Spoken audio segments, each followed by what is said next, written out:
Bonjour à tous, vous êtes sur spikeseduction.com ou YouTube évidemment. Alors là on est en plein cagnard, transpiration.fr. C'est évidemment sur la très jolie terrasse de Stéphane. On a du thé, plein de choses pour vous accueillir et un chapeau comme la dernière fois, sauf que celui-ci, il n'y a pas encore de papier dedans.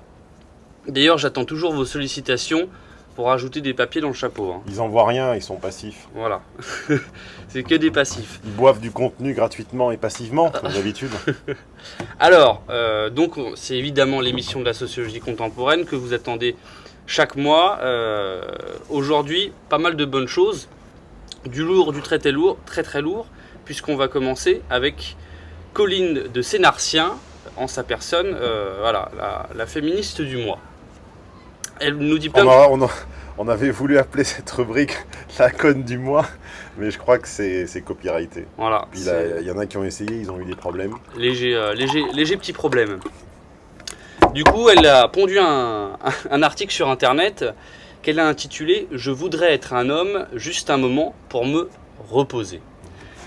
Alors, je vais descendre un peu l'article, et s'il y a des trucs que tu te dis « mais c'est pas possible », non, tu vas pas descendre l'article, tu vas parcourir l'article vers le bas. Je vais parcourir l'article vers le bas. Je voudrais pouvoir sortir le soir sans me poser de questions, dans la tenue que j'ai mise, pas provocante, parce que les hommes, ça ne provoque pas. Je n'aurais pas peur, je pourrais parler et répondre à armes égales avec les autres. Oui, alors déjà deux choses. Dans l'ordre des on cite toujours en premier ce qui nous préoccupe le plus. C'est comme ça que le cerveau fonctionne, par hiérarchie, par strate, par priorité. Et on voit que ce qui préoccupe le plus cette combattante féministe, c'est pas un combat politico-social, c'est sa jupe. Déjà, c'est sa tenue. Et malheureusement, c'est le faire remarquer, alors que je ne fais que remarquer la hiérarchie des sujets qu'elle a elle-même choisi dans son article, est presque déjà machiste. C'est-à-dire que maintenant, la frontière du machisme est en train de monter, et le simple fait de faire remarquer un paralogisme est déjà machiste. Donc on voit que, et la même conclusion s'impose quand on regarde le contenu objectif de la presse féminine, la première préoccupation est toujours le maquillage, la jupe et les baskets, enfin les chaussures, la tenue et le maquillage. J'aurais peut-être peur de me faire casser la gueule, mais certainement pas de ne pas pouvoir me regarder dans une glace le lendemain si un ou des salauds décident de me sauter. Oui, bah alors ça c'est une préoccupation un petit peu rhétorique de la moche. C'est-à-dire que la moche a tellement peur de se faire sauter parce que ça ne lui arrive jamais en fait. Si elle avait plus eu d'hommes beaux, intéressants et intelligents en train de la courtiser, d'une part elle ne serait pas féministe, et d'autre part elle n'appellerait pas ça se faire sauter par des salauds, elle appellerait ça faire des rencontres intéressantes. Donc encore une fois, problème d'absence totale de logique, avec les fils qui se touchent, quand l'acte amoureux, quand l'acte sexuel, quand c'est elle qui contrôle, elle se nivelle par le bas sur la libido masculine et ça devient très crade comme on le verra après. Mais quand c'est pas elle qui contrôle et quand elle est courtisée, alors l'homme est un salaud qui ne pense qu'à la sauter. Et c'est en plus une profession autoréalisatrice, c'est-à-dire qu'elle voit il n'y a que deux types de femmes qui voient autour d'elle des hommes prêts à la circonvenir. C'est les très belles et les très moches. Celle du milieu ne pense pas comme ça. Alors j'en profite pour faire un petit aparté, si vous entendez le bruit des cloches, ça veut dire que c'est l'heure du goûter. Donc prenez votre goûter et continuez de regarder. Je voudrais pouvoir penser que le sexisme n'est pas un truc sérieux, ou quand bien même le considérer comme le sida ou la faim dans le monde, un truc grave mais qui arrive aux autres, pour lequel je ne suis pas responsable, moi qui suis bien. Oui, bah là c'est l'hôpital qui se fout de la charité, comme on dit dans le langage quotidien, puisque ça consiste à déplacer le problème de ce que j'appelle le barycentre féminin sur les hommes. C'est-à-dire seuls les hommes peuvent se sentir bien en milieu du déluge, alors qu'elle serait intimement et passionnément et corporellement et charnellement concernée par les problématiques, alors qu'en réalité on sait que la morale féminine est toujours auto-centrée sur ce qu'elle considère être elle et son foyer. Pour la femme enfant, c'est elle et ses parents. Pour la femme, c'est elle et son compagnon, et pour la femme-mère, c'est elle, son compagnon, ses enfants et ses parents. Voilà. Et à un moment, ça s'arrête là. Voire à une famille élargie constituée des amis, voire de la communauté de bridge ou de je sais pas quoi, à quoi elle joue, de Tupperware ou de ce genre de choses-là. Et à un moment, l'étranger est celui envers qui la violence n'est plus de la violence, mais n'est qu'une vengeance des brimades subies par la communauté. Voilà. Toujours là, il y a un très grand parallèle entre la logique féministe et la logique communautariste. Elle continue, tout en se plaçant en tant qu'homme. Je pourrais donner des conseils froids et distancés, donc tellement plus crédibles. Distancé, tu vois, c'est-à-dire que je n'arrive pas à penser hors de mon obsession de me centrer en permanence. Donc je n'arrive pas à penser hors de mon barycentre. C'est-à-dire je n'arrive pas à être un être humain complet parce que je suis une femme. Un être humain complet étant un être humain, homme ou femme, qui atteint un degré de conscience, d'awareness, comme dirait JCVD, supérieur, degré de conscience et d'awareness lui permettant d'accéder à la réalité de ses déterminismes, c'est-à-dire à ceux qui le déterminent, et l'accès donc à 1, conscience, 2, déterminisme, et 3, à casser ces déterminismes, c'est-à-dire à ne plus reproduire mécaniquement le schéma, les valeurs et les mécanismes avec lesquels il a grandi, mais à décider quels seront les siens et quels seront ceux des autres. C'est-à-dire que ça, c'est la démarche de la conquête de la vraie liberté, pas la liberté émancipatrice des féminines qui s'estiment toujours sous un joug masculin qui n'existe plus en Occident depuis plusieurs décennies, mais la vraie conquête émancipatrice, c'est la conquête d'une liberté par la conquête de l'esprit, de la sensibilité, de l'awareness, de la compréhension de ces déterminismes pour devenir enfin la propre cause de soi et non pas la conséquence de ce que pensent les autres. Et ça, ce travail-là, l'estimant sans doute hors de portée, elle l'attribue à un don, c'est-à-dire à un chromosome masculin qui permettrait d'accéder à cette conscience-là. Ce qui est hautement machiste. C'est-à-dire qu'elle n'a même pas l'intelligence de se rendre compte que son argumentaire pro-féministe et anti-machiste est en réalité profondément machiste. Donc, ces conseils... Parce que ça consiste à dire que l'intelligence est le chromosome Y, ouais. et qu'elle ne peut pas l'avoir en tant que femme, elle-même. Tu te rends compte ? Oui, elle dit oui. Je ne peux pas accéder à la conscience, à la liberté procurée par l'intelligence, car je suis une femme. Je ne le pourrais le faire qu'en tant qu'homme. C'est une féministe qui dit ça. Un homme dirait ça, il sera en prison. Oui. Enfin, en prison, voilà. Prison idéologique. Évidemment. Donc elle pourrait donner des conseils froids et distancés, donc tellement plus crédibles sur la lutte à mener qu'elle serait écoutée, respectée comme un homme quand il parle. Oui, oui. Je voudrais vivre une sexualité sans stigmatisation, baiser avec qui j'ai envie et quand j'en ai envie. C'est-à-dire, je suis une salope, je me nivelle sur les hommes, non pas au niveau de la pensée, car elle vient d'admettre au paragraphe précédent qu'elle ne pouvait pas égaler les hommes au niveau de la pensée et de l'argumentation, mais par contre, elle peut les égaler au niveau de ce qu'ils ont de plus bas et de plus vil, c'est-à-dire l'animalité à la DSK. C'est-à-dire que les féministes égalent les hommes en putasserie, en saloperie, alors que ce que les femmes devraient prendre des hommes, c'est l'accès à la raison pure, et ce que les hommes devraient prendre des femmes... J'attends.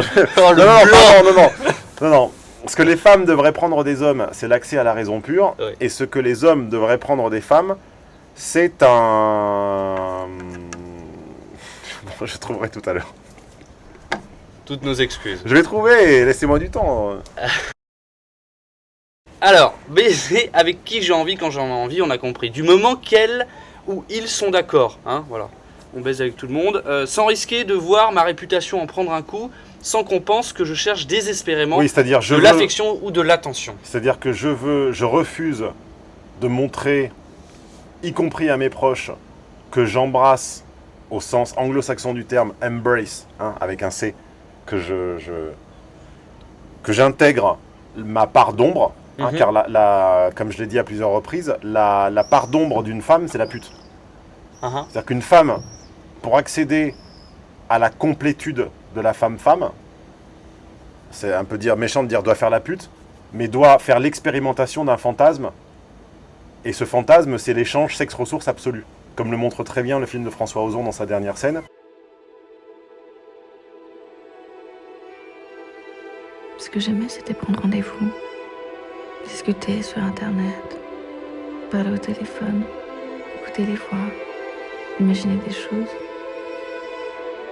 Et puis y aller, découvrir l'hôtel, pas savoir sur qui j'allais tomber. C'était comme un jeu.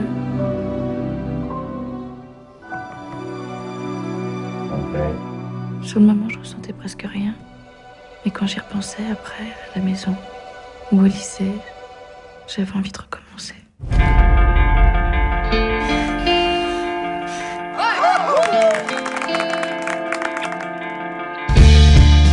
Bon, alors, comment vous avez fait pour recommencer? Un homme m'a suivi en sortant du lycée. Et il m'a proposé de l'argent. Dis donc, c'est pas toi qui as pris mon chemisier en soie gris? Non. T'es sûr? Oui, fais pas chier, je te dis que je l'ai pas. Vous êtes ravissante. Vous avez quel âge? T'écrivais à ton mec? Comment tu sais que... Tu racontes rien à maman? On peut se revoir. Vous êtes très jeune, tu sais. Oui, je sais. On me dit souvent. Votre fille mène une double vie, madame. Elle se prostitue. Je comprends pas. Maman, on était proches, tu me parlais, tu me disais tout. Moi aussi, j'ai eu ton âge, moi aussi, j'ai fait des bêtises. Toi aussi, t'as fait la pute. Vous avez l'intention de continuer? Je sais pas. Et vous avez quel âge vraiment? 17 ans. 17 ans. Bel âge.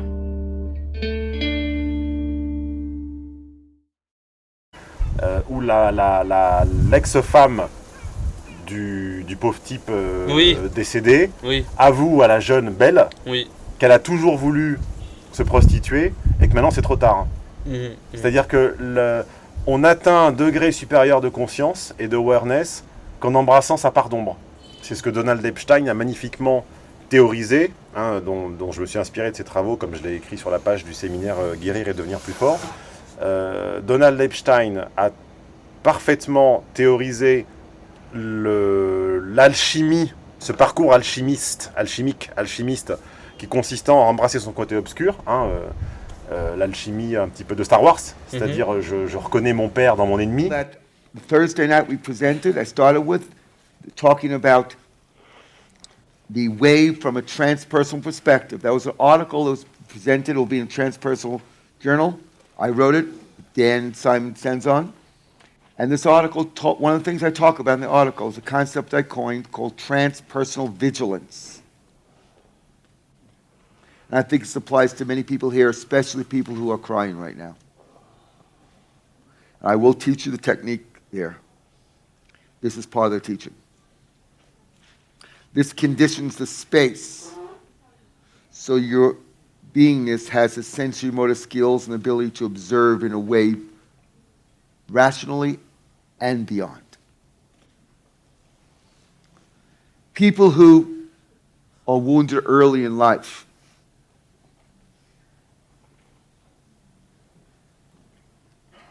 somehow feel they don't fit in.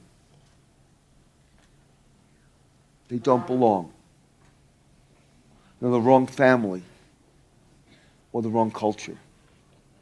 It's said, one of the stories is that as the stork is flying with the egg, a wind came up and dropped the egg in the wrong person's body. And that's the basis of the wild woman or the wild man. Et le côté obscur de l'homme, la catharsis du côté obscur de l'homme existe depuis très longtemps. Ça s'appelle les jeux vidéo. C'est-à-dire que l'homme sort de l'adolescence par une overdose de jeux vidéo de type combat, meurtre, assassinat, course-poursuite, flingue, c'est-à-dire arme de poing, arme à feu, karaté. Donc la catharsis de la part d'ombre de l'homme, c'est tuer, blesser, faire mal, boxer, assassiner, donc faire le salaud violent, le violent salaud, le bandit. Et la part d'ombre de la femme n'est évidemment pas de zigouiller des gens au pistolet, c'est de se prostituer.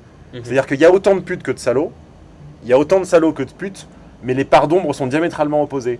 Et à la fin du cercle ethnologique, ethnologie des quartiers, ethnologie de la mafia, ethnologie du banditisme, les plus grosses putes vont toujours avec les plus gros salauds.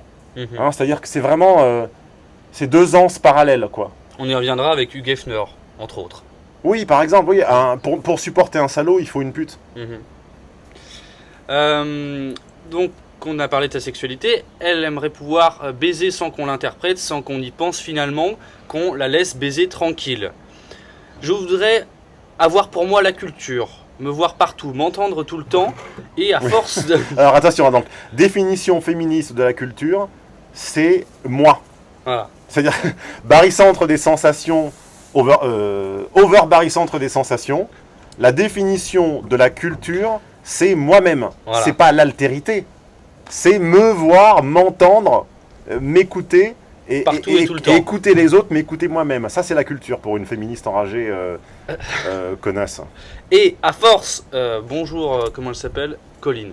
Et à force de m'entendre, penser que ce que je dis est neutre, est juste, et que quand les autres parlent, c'est eux qui sont à côté. Oui, à côté de quoi ? Du barycentre. Hein, c'est toujours l'image de l'intelligence féminine et toujours une légitimité acquise par le chromosome Y d'être au milieu et les autres autour. C'est-à-dire c'est machiste, une féministe c'est d'ailleurs enragée. sa phrase suivante. Hein. Bah voilà. Que ma position est au milieu et que les autres sont autour. Voilà. Bah, Stéphane Edouard a théorisé. Je fais un peu mon Frédéric Delavier, je suis désolé, mais Petite vidéo. T'as oublié de dire petite vidéo. J'ai théorisé le barycentre des sensations et alors notamment la pardon féminine qui est normalement qui est une étape, mais qui parfois quand elle n'est pas assouvie est une pardon permanente qui est la prostitution, et notamment le barycentre des sensations, c'est-à-dire la volonté comme mission prophétique d'atteindre un stade ultime d'accomplissement qui est d'être le milieu d'un foyer idéologique, culturel, familial et tout ce qu'on veut, avec des gens qui gravitent autour.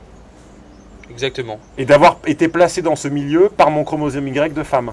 Et par le travail et la logique et la raison d'un homme, mais dont le but est de fabriquer ce foyer et de m'y mettre en fait, comme une reine, comme la reine des abeilles. D'ailleurs, en parlant de reine des abeilles, ça n'a aucun rapport, mais si vous voulez réagir à ce que Stéphane dit, vous pouvez envoyer un mail à barycentre@spikeseduction.com ou sinon... Ou à transpiration.fr aussi. Voilà, ça marche aussi. On le recevra et on vous le lira. Que moi, je suis le centre... Que moi, ça me fait penser à Johnny. Que moi, je suis le centre et que les autres... C'est là que je chante Johnny ou c'est plus tard ? C'est après. D'accord. On aura notre petite chanson après. Et que les autres sont à la marge. Sont la marge. Je voudrais que le verbe soit de mon côté. Qu'il parle avec ma voix et pour dire mes petites affaires. Mais le verbe est toujours du côté des femmes. Les scientifiques ont montré que les femmes parlaient 3 fois plus que les hommes. Alors ça, il y a une double réalité. En fait, c'est, j'ai vu aussi, c'est les femmes dans un contexte qui est informel parlent plus souvent que les hommes. Par contre, dans un univers professionnel et hiérarchisé, de style, je sais pas moi, réunion de 4 dirigeants ou je sais pas quoi, ou réunion au travail, et bah là, elles vont parler moins dans ces moments-là. J'ai vu cette petite distinction. On pourrait en discuter, mais c'est sans doute vrai. Après, il faudrait construire une interprétation, mais on a déjà largement assez de contenu comme ça. Donc, si vous avez une interprétation, là. Voilà, ou là, sur l'autre plan de caméra, ça marche aussi.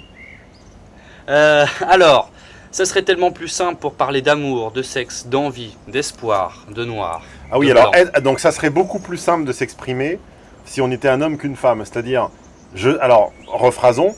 Je n'arrive pas à accéder à la raison pure, à l'argumentation logique, donc au logos, car je suis une femme. Donc ça, c'est ce qu'elle a dit au début.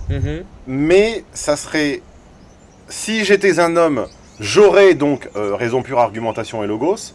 Mais au lieu d'être plus compliqué et plus exigeant, ça serait plus simple. Par un mécanisme abstrait qui me donnerait l'esprit de simplicité. Que les règles me rendraient plus... Ouais. À un moment, ça donne mal, en fait, ça donne mal à la logique, tu vois, ça donne mal à la tête. D'ailleurs, moi, ce qui me tue aussi, c'est que quand on va dans un kiosque et qu'on regarde qui traite d'amour, de sexe, d'envie et d'espoir, c'est pas les hommes, c'est JQ ou c'est Cosmo. Ouais, c'est pas tellement les hommes. Voilà, merci. Hein. Ça serait tellement plus facile pour exprimer mon opinion, mes volontés, mes intérêts. Si j'avais le verbe de mon côté, si le verbe était mien, on m'écouterait. Je voudrais pouvoir penser que je n'ai pas de date de péremption, ne pas regarder ma vie comme on regarde un sablier. Penser que dans 10 ans... Penser que t'as pas une date de péremption, ça veut dire quoi? Ça veut dire que si t'es un homme, t'es immortel? Alors, ah oui, donc je connais la suite.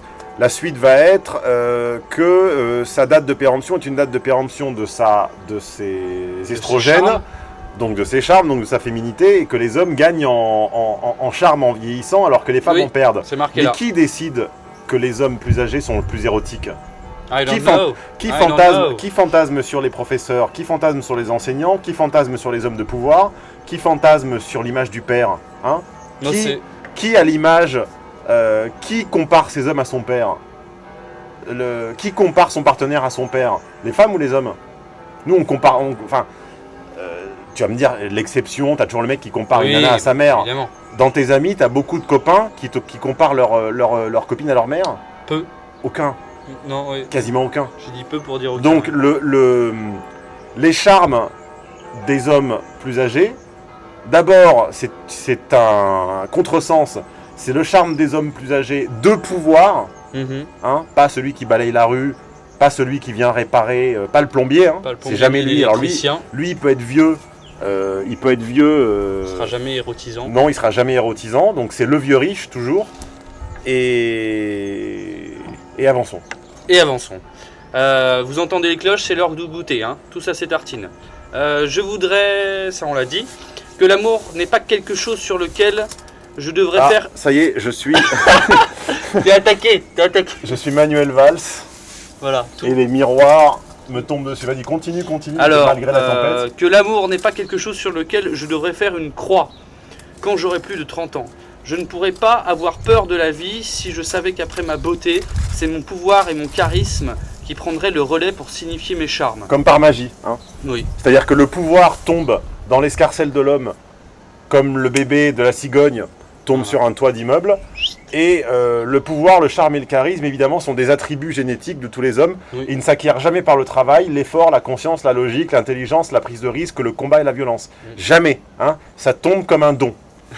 Évidemment. Comme les seins, les fesses et le corps et les charmes, hein. Ça tombe tout seul, le pouvoir. Je voudrais être un homme et je pourrais écrire sur autre chose. Un roman, de la poésie. Est-ce que tu te rends compte qu'elle avoue qu'une femme ne sait pas écrire sur autre chose que cette merde? Un roman, de la poésie, et on dirait que j'ai du talent, ça serait bien, un moment. Alors oui, alors ça c'est l'éternel discours féministe consistant à dire que s'il n'y a pas d'œuvre littéraire féminine, ou en tout cas beaucoup moins que les hommes, c'est c'est parce qu'on n'a pas reconnu aux femmes du talent ou parce qu'on ne les a pas laissées écrire. Oubliant évidemment l'argument imparable, qui est que tous les salons féminins tous les salons féminins du XVIIIe siècle notamment, Madame d'Étiole, Madame la Pompadour, Madame de je sais plus comment elle s'appelait là, toutes ces bonnes femmes, tous ces salons étaient tenus par des femmes, et que qu'il n'y a rien, il n'y a objectivement aucun élément historique permettant d'attester que ces femmes bourgeoises en bisbille avec tous les auteurs de l'époque avaient une contrainte objective les empêchant de publier et d'être publiées. La réalité, c'est qu'elles préféraient faire le relationship et l'entertainment. Elles préféraient faire la mondanité et la communication des auteurs plutôt que l'âpre production de l'écrivain. Pourquoi? Parce que écrire, c'est un travail solitaire, difficile, ingrat, et qu'il est finalement beaucoup plus agréable de mettre en relation, le logiciel féminin trouve beaucoup plus agréable de mettre en relation des auteurs que de se faire auteur. Parce que sinon, les Madame de Machin qui avaient l'outil de production, le réseau et le temps d'écrire, auraient écrit plutôt que de tenir des salons. C'est la logique même. Enfin, la logique, la vraie. Un moment sont d'ailleurs les deux derniers mots de ce magnifique article. Alors, si vous nous si vous ne nous faites pas confiance, hein, vous pouvez certainement le retrouver sur internet. Vous pouvez aussi nous solliciter, on vous enverra le lien, on vous le mettra peut-être qui défile comme ça sur BFM, pareil en bas. Je voudrais être un homme, juste un moment pour me reposer. Je me demande d'ailleurs si le juste un moment, c'est pas une référence à merci pour ce moment. Mais on s'avance. Ah, ils aiment bien les moments. Oui. On s'avance, on s'avance. Il y a un rapport entre le moment et l'enragement apparemment. Est-ce que tu aimes les courriers d'électrices? J'adore ça. On va la refaire. Stéphane, est-ce que tu aimes les courriers d'électrices? Yeah, on adore les courriers d'électrices. Alors, et ben justement, ça tombe bien puisque quelqu'un nous a écrit et une lectrice nous a écrit. Bonjour Stéphane.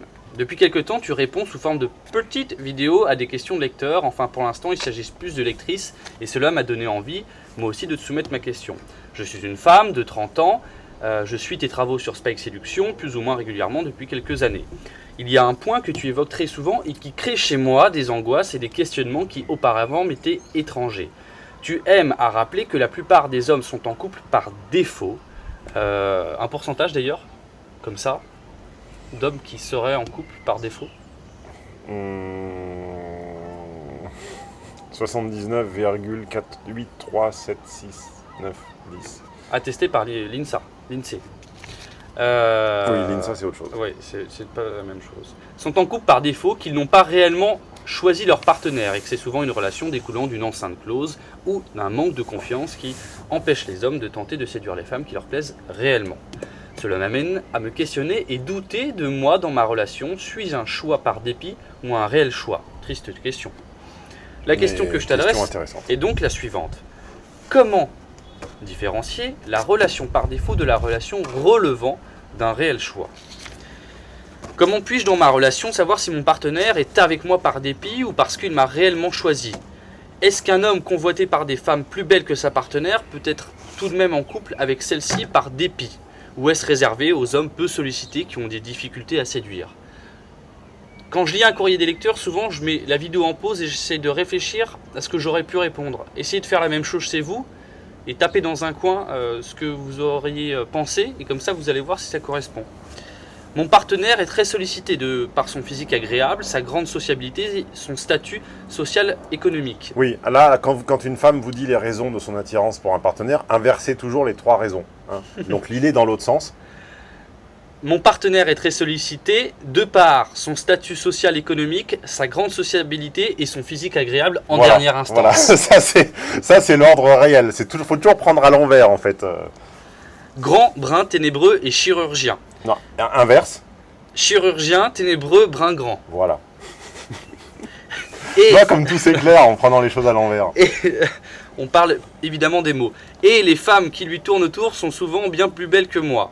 Je ne ressemble pas vraiment aux filles des magazines, léger surpoids et surtout grandes cicatrices irrégulières et épaisses un peu partout sur le corps suite à un accident. Je suis toutefois très apprêté. Je voue un culte aux chaussures à talons et aux parfums. Ça, c'est bien. Ça veut dire qu'elle a lu l'article. On passe un bonjour amical à Sophie. Évidemment, ça veut dire qu'elle a lu l'article sur l'apprêtement, c'est la beauté en mieux. Ce serait pas un article de notre directeur de la publication, ça? Je vois pas de qui tu parles. Je suis toutefois très apprêté et mes artifices faisant fort bien illusion, je suis moi aussi très sollicité par les hommes. Cela me plaît beaucoup, mais j'ai néanmoins le sentiment d'être une arnaque, entre guillemets, car oui, habillée, je me trouve très séduisante, mais je sais qu'il s'agit juste d'un coup de peinture sous mes vêtements. Mon corps est gâché, abîmé par toutes ces cicatrices et mon petit excès de poids. Nous nous sommes rencontrés dans le cadre du travail. Original. À l'hôpital, j'étais à l'époque secrétaire médicale et je suis désormais infirmière.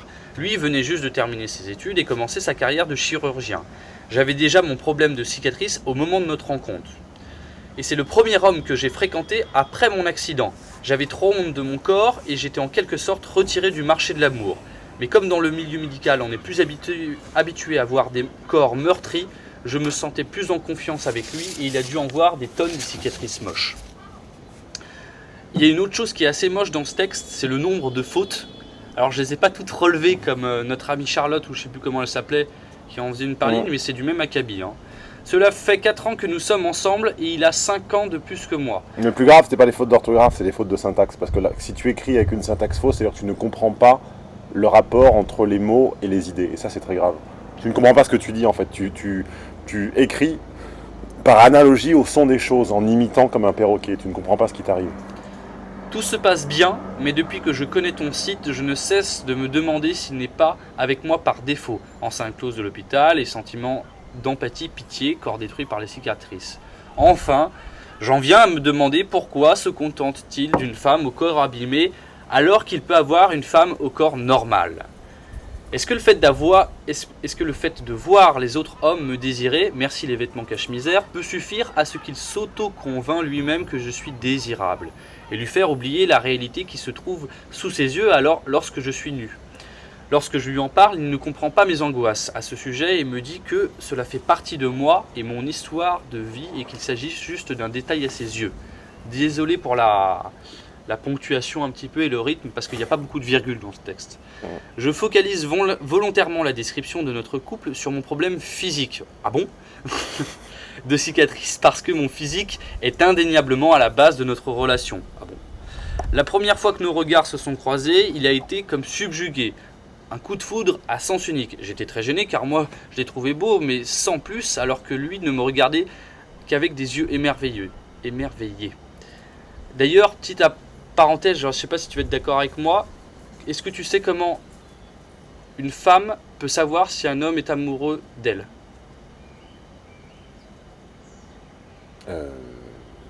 Oui. C'est la façon qu'il a de la regarder un petit peu comme un cadeau avant que tu le déballes à Noël. Les deux, hein, c'est féminin également, ça. Oui, c'est vrai. Mais elles te regardent pas comme ça, les femmes, c'est pour ça que tu peux pas savoir. Quelle tristesse. On en était où? Émerveillé, subjugué, un coup de foudre à sens unique, j'étais très gêné car je le trouvais beau, voilà. La déception n'a dû être que plus grande pour lui lorsqu'il a découvert la vérité sur mon corps abîmé. On a bien compris qu'elle était amochée. Hein. Ouais, là, mais ça, on a une bonne dizaine de fois. Ouais, hein, on n'a vraiment pas envie d'y aller là. Mais au-delà de cela, mais au-delà de cela, bien évidemment, hein, c'est voilà tout ça. Au-delà de cela, bien évidemment, nous avons une très grande complicité et partageons plusieurs valeurs et passions communes. En bref, est-il possible que mon partenaire, bien que très sollicité, soit en couple avec moi par défaut dépit? J'espère que tu pourras m'aider à y voir plus clair, je suis prête à tout entendre. Ah, elle est courageuse, hein. Elle est prête à tout entendre. En fait, je vais répéter la question la plus importante, enfin, une des questions les plus importantes, comment différencier la relation par défaut de la relation relevant d'un réel choix, et aussi ce petit par dépit, tout ça lié à son corps. Alors, c'est peut-être la question importante pour toi et c'est peut-être la question importante pour notre amie. Je les confonds toutes. C'est pas Charlotte, c'est pas Chloé, c'est comment elle s'appelle celle-là? Elle n'a pas signé, j'ai pas de. Alors notre amie No Name. Moi, ce que j'ai déjà envie de faire, remarquer à nos lecteurs, c'est que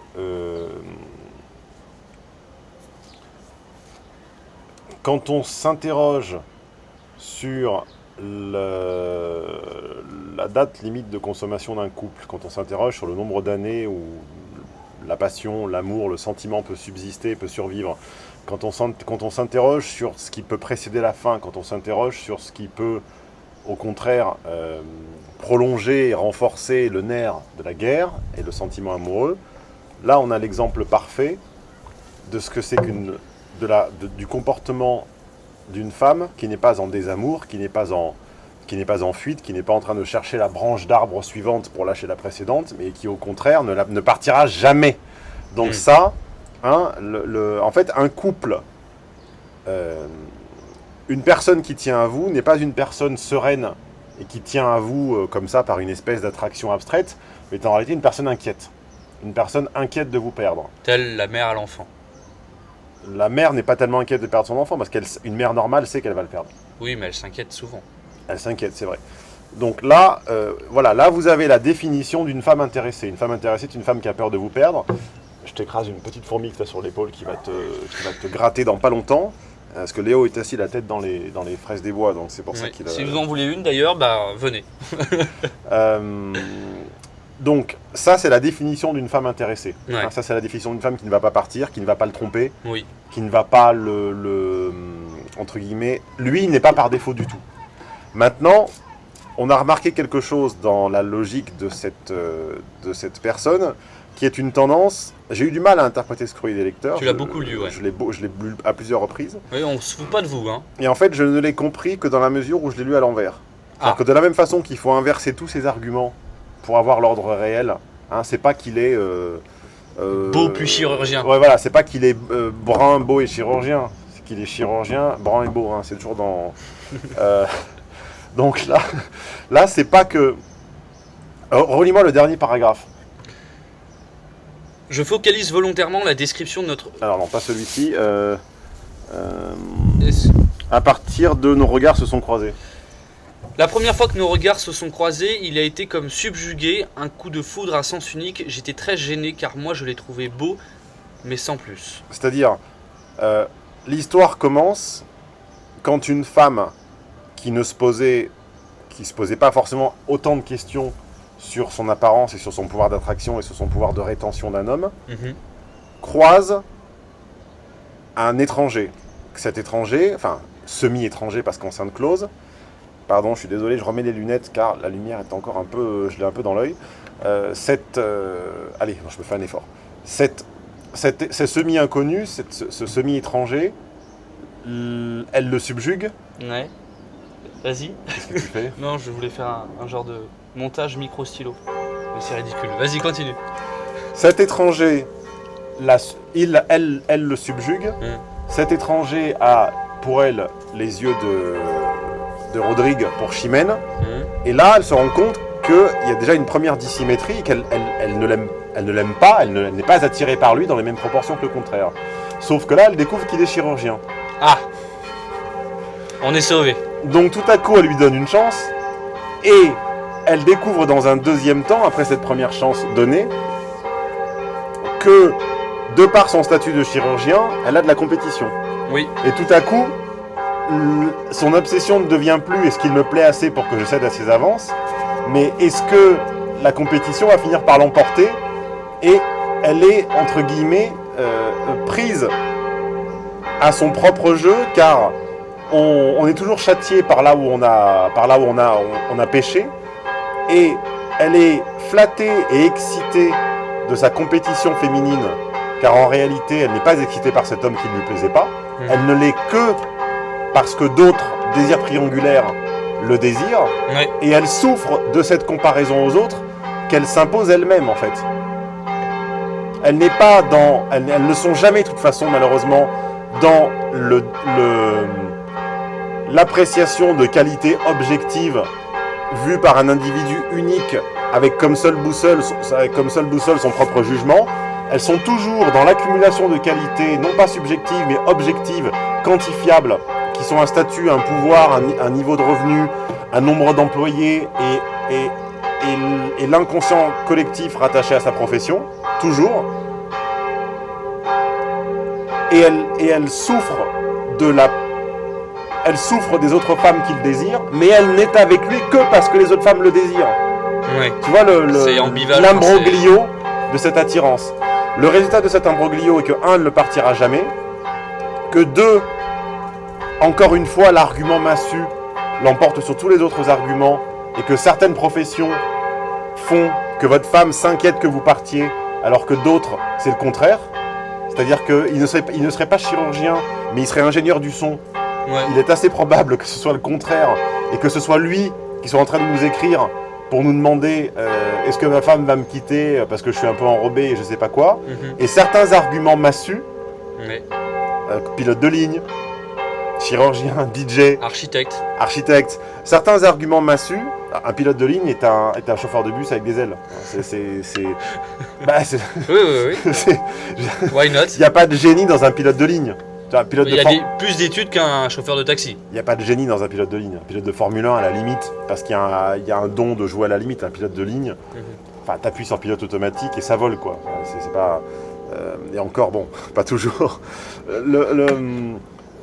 Donc, elle est séduite contre son gré par un homme qui ne lui évoquait pas grand-chose. Elle n'est séduite que par ce que les autres pensent de son homme, et elle subit le contre-coup de l'attirance que ces autres femmes ont pour son homme, car elle souffre de la comparaison à elle. Elle elle paye le prix d'avoir choisi une profession, un homme d'une profession à haute connotation symbolique et à haut pouvoir attractif. Et c'est tout ce qu'on peut, en dire. Sa question est totalement irrelevant, comme on dit en anglais. Sa question n'a aucune pertinence. Ce type n'est absolument pas dans une dynamique de partir. Ce type est subjugué par elle. Il l'a toujours été et manifestement il l'est toujours. Tant mieux. Elle souffre de sa propre comparaison aux autres sans qui elle ne serait pas avec cet homme-là. C'est-à-dire qu'elle est à la fois la cause. Elle est à la fois la cause, la conséquence et l'issue de son problème. Tu vois, elle est à la limite, elle est autogénératrice de son problème. Et encore une fois, rappelez-vous bien qu'une personne qui ne vous quitte pas est une personne qui s'inquiète. Ça, c'est la définition d'une personne qui vous aime et qui ne vous quitte pas. C'est qu'elle a peur que vous partiez. Et donc, si notre amie qui n'a pas de prénom, là, elle voulait une piste, un éclairage pour peut-être sauter cette inquiétude vis-à-vis de son couple, et de son corps. Moi, je dis que on y reviendra tout à l'heure dans la partie qui consistera à parler du danger qui n'est pas binaire, mais du sentiment de danger, du sentiment de violence qui existe. Notre ami a du mal à intégrer le regard des autres femmes dans sa dynamique de couple. Comme si le regard des autres femmes perçait leur intimité ou leur... Il faut comprendre que sans le regard des autres femmes, ton couple n'existe pas. Et sans le regard des autres hommes non plus. Tu ne désires une personne que parce que les autres la désirent. Donc si elle supprimait avec une baguette magique le regard des autres femmes, elle n'en voudrait plus de son homme. D'ailleurs, ça me fait penser, est-ce que tu veux qu'on parle du vécu qu'on a eu sur la mise en pratique du concept dont tu as parlé la dernière fois, qui était l'entité couple, qui séduit, non pas en se mettant tout seul dans une barque à Venise, mais en étant au milieu d'une sphère sociale. Vas-y, raconte. Qui va séduire les autres. Alors, l'histoire, et vous êtes les premiers à l'entendre, alors écoutez-la bien. Derrière les oiseaux et les mouettes qui l'ont et les coups de cloche. Alors l'histoire, c'est que donc on est parti prendre un verre. Et donc, une femme tout à fait séduisante, sans soutien-gorge, je le précise.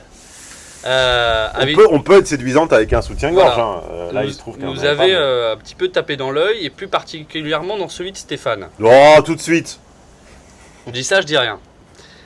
Et donc, dans un élan de bonté...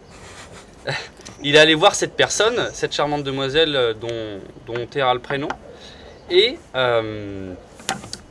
l'interaction a commencé et s'est finalement très vite arrêtée puisque son compagnon et son était en fiancé fait assis à côté d'elle, voilà. Mais comme ils ne se parlaient pas ensemble et qu'ils étaient tous les deux dans des directions et des optiques complètement différentes, il était invisible.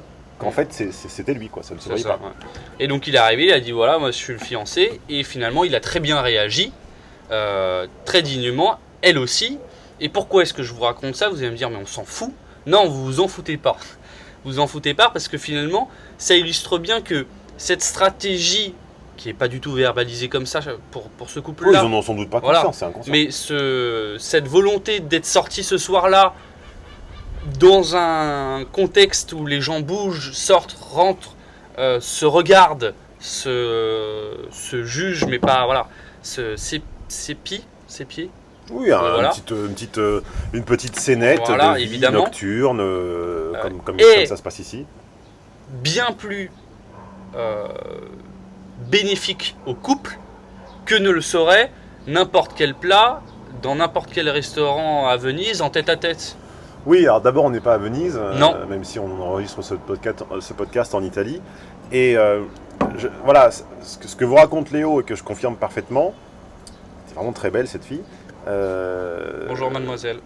C'est que la réponse systématique de la bande de mégères connasses qui monopolisent les conseils séduction, les conseils relations et les conseils couple dans les médias, qui sont Brigitte Lahaie, et quelques autres vieilles actrices porno. C'est vrai, c'était une actrice. Ah mais j'entends bien. J'ai jamais regardé de ces films, mais... C'est pas de ton âge, mais c'était les âges où c'était pas encore la mode des pubis glabres. Ouais. Donc ça te ferait très bizarre. Tu verrais des poils et je pense que tu serais choqué.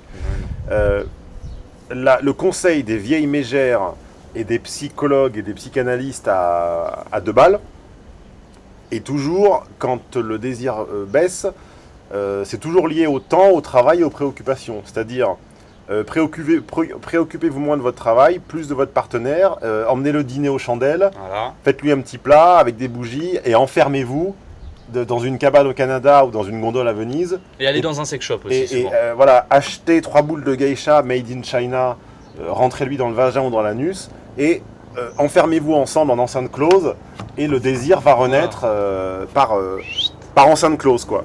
Alors que c'est tout l'inverse. La réalité, c'est que l'enceinte close, le lieu privé est uniquement un moyen de se mélanger et de copuler, mais que tout le désir ne se crée pas en enceinte close. Le désir se crée en extérieur, en voyant son partenaire sollicité par d'autres. Et là, c'était exactement le cas. Voilà. Et je parie tout ce que je possède que ce couple n'a aucun problème de désir, de libido, et n'est pas en train de se demander, comme disait Maya Mazorette le mois dernier, s'il faut faire une sexualité de maintenance, et s'il faut se forcer à donner du plaisir à l'autre. Car simplement le fait que cet homme ait vu, pas par inadvertance, mais devant lui, sa femme abordée par moi, a été plus bénéfique pour son désir à lui que tout geste qu'elle ait pu faire, que toute parole, que toute stupide accessoire sexuel ou gel de massage ou quoi que ce soit. Voilà, c'est ça. Exactement. On en reparlera dans le séminaire reséduction de couple. J'ai cru que tu allais dire on en reparlera dans le séminaire gel de massage. Alors, tu as prononcé le prénom de Maya Mazorette. Juste avant de passer à Maya, si vous aussi, vous avez rencontré des situations, des mises en pratique, un passage de la théorie à la pratique de ce concept-là ou d'autres, écrivez-nous la petite histoire, comme ça on pourra aussi rebondir, parce qu'on lit vos commentaires sur YouTube, et on en parlera d'ailleurs à la fin. JQ, Maya Mazorette, qui nous a sorti du chapeau une étude canadienne qui montre que les étudiantes qui ont suivi des cours d'autodéfense, au sens large autant mental que physique, 1 an plus tard après ces cours, ont 46% de chances en moins d'être violées. Donc est-ce que toi tu t'es déjà baladé dans la rue et tu as vu sur le front des jeunes femmes le pourcentage de chances de risque? Oui, alors on pourrait se moquer comme d'habitude de Maya Mazorette, et on pourrait se moquer du mode de calcul, en se demandant comment est-ce qu'on évalue un risque ou un non-risque, mais ça serait injuste, car pour une fois elle n'est pas si conne, et j'irais même jusqu'à dire que pour une fois elle a raison, et donc je propose de ne pas trop se moquer du mode de calcul qui certes est un peu... c'est pas le sien de toute façon. Un peu hasardeux et un peu branquignolesque, et de s'intéresser au fond. Donc je te laisse finir l'extrait et on va aller au fond. Comme elles ont 46% de chances de moins d'être violées, mais aussi 63% de chances en moins qu'on tente de les violer. Bon, les taux restent vraiment élevés puisque dans l'année, l'un ou l'autre cas concernera toujours une femme sur 5. Mais voici ce qui a été... Une femme sur 5 au Canada se fait pas violer, il faut arrêter 2 secondes. Mais bon, bref, on va pas discuter de chiffres.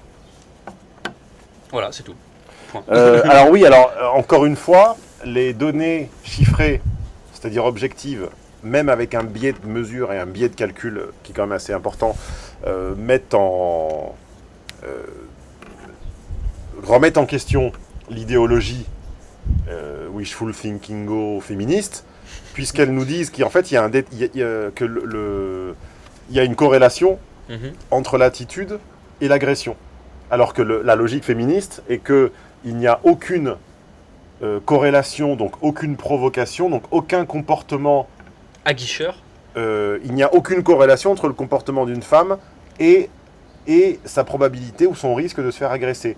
La réalité, montrée par les chiffres, est le contraire. C'est-à-dire que en modifiant ton habitus, comme dirait l'autre, tu modifies ta probabilité d'être d'abord abordé, puis agressé verbalement, puis agressé physiquement. Ce qui est une évidence, car le problème de F pur, c'est son refus d'accepter l'existence du danger. C'est-à-dire que comme si la présence d'un danger devait être gérée par externalisation et que le monde était une espèce voilà, vidé de toute notion d'agression ou de danger, ce que j'aimerais beaucoup, mais ce qui n'est pas le cas. Et H pur a beaucoup plus de facilité à accepter cette menace et à l'intégrer dans sa praxis, dans son habitus, dans sa façon d'être.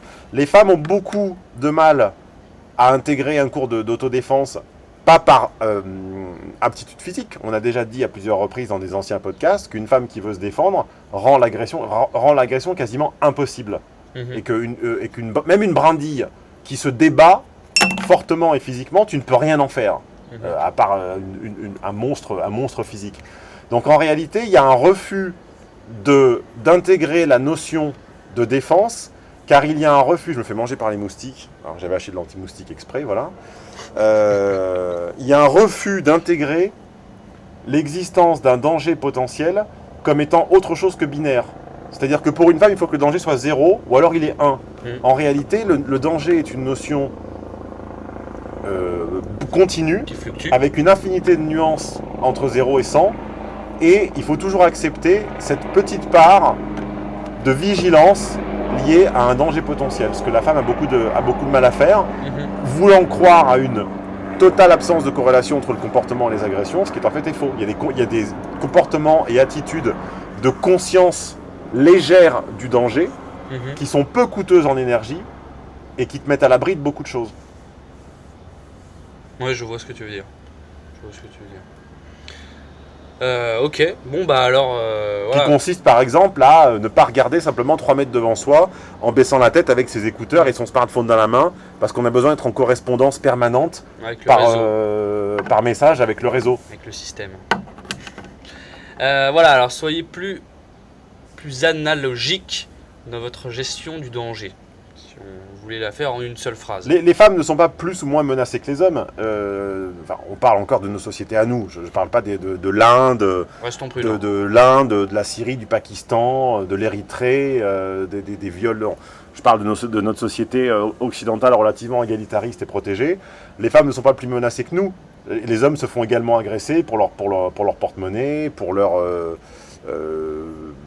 origine, leur voiture, leur clé de voiture ou quoi que ce soit. Simplement, l'homme arrive à accepter cette notion de vigilance et la femme n'y arrive pas. Comme si le monde devait être comme elle le souhaite et non pas comme il est, et comme si elle pouvait, par une baguette magique, c'est-à-dire en gros par l'externalisation de sa propre défense, le rendre, j'allais dire neutre en carbone, pas neutre en carbone, mais stérile en danger, quoi. On peut pas. Il faut accepter le monde comme il est. Je vois. Alors, si maintenant je te fais la description d'un homme qui a, je crois, 89 ans, qui a les cheveux tout à fait blancs et qui se traîne et se pavane dans un peignoir rouge velours avec 2 franges comme ça qui brillent. Et avec un chapeau de commandant de bateau, non ? Voilà, exactement, avec un regard et un sourire en lèvres d'une mesquinerie des plus nauséabondes.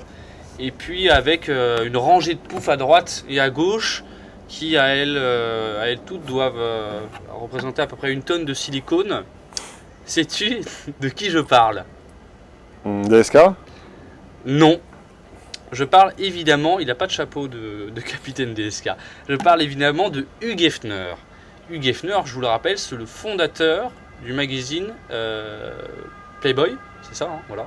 Je crois. Voilà, donc il en a vu passer des rideaux de gonzesse. Alors, l'ami Hugh Hefner, qui a côtoyé durant toute sa longue vie, qui est pour l'instant pas terminée, un certain nombre comme je disais, de blondasses, avec au moins un 95E. On rappelle la citation de Hugh Hefner, Picasso a eu sa période bleue et sa période... Picasso a eu sa période bleue, moi j'ai ma période blonde.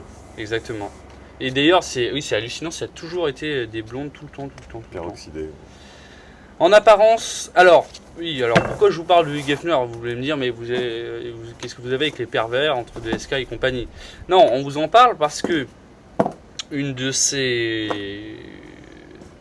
une de ses playmates, comme on les appelle, Holly Madison, c'est bien un nom de porn actrice ça d'ailleurs, a fait un petit reportage. Madison, Holly. Voilà, a fait un petit reportage sur justement sa vie avec Hugh Hefner. Est-ce que ça va être rose bonbon à ton avis? Comme ça, culotte. Voilà, bah apparemment c'est pas comme ça qu'elle commence son article. En apparence, hein, tout était beau, facile et rose. Oui, ça, quand ça commence comme ça. Voilà, hein, ça veut dire que la fin est souvent moche, difficile et noire. Oui, comme dirait Tag the Sponsor, hein, quand tu commences par un voyage en jet privé, tu finis par te faire chier dessus par un gros saoudien. Un gros gras. Quand tes vacances commencent par un jet, ça veut dire que tu vas finir par te faire chier dessus. Le truc c'est éteint. Tu cherches quoi? Je cherche le briquet. Ah. Que j'avais dans la main, parce que ça c'est éteint. Tu l'as pas mis dans ta poche? Non. Tu l'as posé là-bas, derrière la vitre, non? Derrière la porte à droite?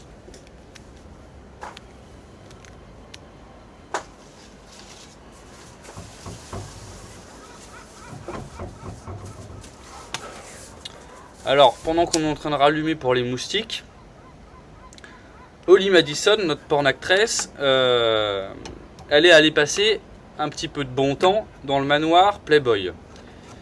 Voilà. Mais elle nous dit qu'en réalité, la vie au sein du manoir n'avait rien d'agréable. Dans son livre autobiographique, elle raconte sa descente aux enfers depuis le jour où elle a emménagé dans la résidence du patron de Playboy. Alors attends. Alors en fait elle s'appelle pas Holly, elle s'appelle Kendra, enfin ce qui ne change pas grand chose à l'histoire. Kendra Wilkinson avait évoqué il y a quelques mois son quotidien au manoir Playboy où tout semblait rose et doux. Décidément, il n'en était rien, sans détour. La jeune femme avait levé le voile sur 5 années qui ressemblaient davantage à un cauchemar qu'à un conte de fées, entre soirées de débauche et substances illicites pour supporter le quotidien. Donc il faut quand même 5 années. Oui, enfin c'est pas pour supporter le quotidien, c'est pour supporter sa putasserie. Voilà. C'est pour se supporter elle-même en fait. 5 années pour se rendre compte hein, d'ailleurs. Aujourd'hui, c'est une autre playmate. Ah si voilà, Holly Madison, ancienne petite amie officielle de Hugh Hefner. Il faudra qu'on m'explique ce que ça veut dire, petite amie officielle de Hugh Hefner. Ça veut dire que t'as le droit. C'est celle qui a le plus grand salaire, je pense. Voilà. Qui évoque à son tour l'enfer qu'elle a vécu aux côtés du patron du magazine. Dans un livre intitulé Down the Rabbit Hole, la jeune femme raconte l'envers du décor, un récit en forme d'autobiographie dont usmagazine.com publie les bonnes feuilles et qui accrédite les dires de Kendra Wilkinson. La rencontre entre Holly et Hugh Hefner se déroule en 2001, dans le restaurant dans lequel elle était serveuse. Belle ascension sociale d'ailleurs, à mon avis. L'homme lui propose un Quaalude, je sais pas ce que ça veut dire, la pilule des filles faciles. Ah oui, donc une drogue en fait. Selon Hugh Hefner, un puissant sédatif utilisé comme drogue récréative dans les années 70 aux États-Unis. Elle refuse la pilule, mais va tout de même se laisser séduire par le mania de la presse de charme. Non, elle va pas se laisser séduire, elle va se laisser rémunérer. Holly Madison raconte avoir emménagé dans le manoir après avoir... emménagé dans le manoir et avoir été aussitôt rebuté par les odeurs d'urine de chien et les tapis jaunis par cette substance. Elle raconte également que les 29 chambres que compte le manoir sont toutes pourvues en vaseline et en Kleenex. La classe. Avant d'emménager au manoir, j'étais une personne assez sûre de moi, mais il n'a pas fallu longtemps pour que mon estime personnelle soit ruinée. Bah oui, normal. Comment tu peux conserver une estime personnelle sachant que tu acceptes d'officialiser un contrat de prostituée. Victime de harcèlement de la part des autres girls de Playboy, elle est également les autres filles, hein. Elle parle d'harcèlement féminin. Pour l'instant, oui. Elle est également la cible de vol de vêtements. Oui, bah ça. Oh là là. Et puis vu les vêtements qu'elle porte, ça représente pas un gros lot d'ailleurs. Hein. Bon.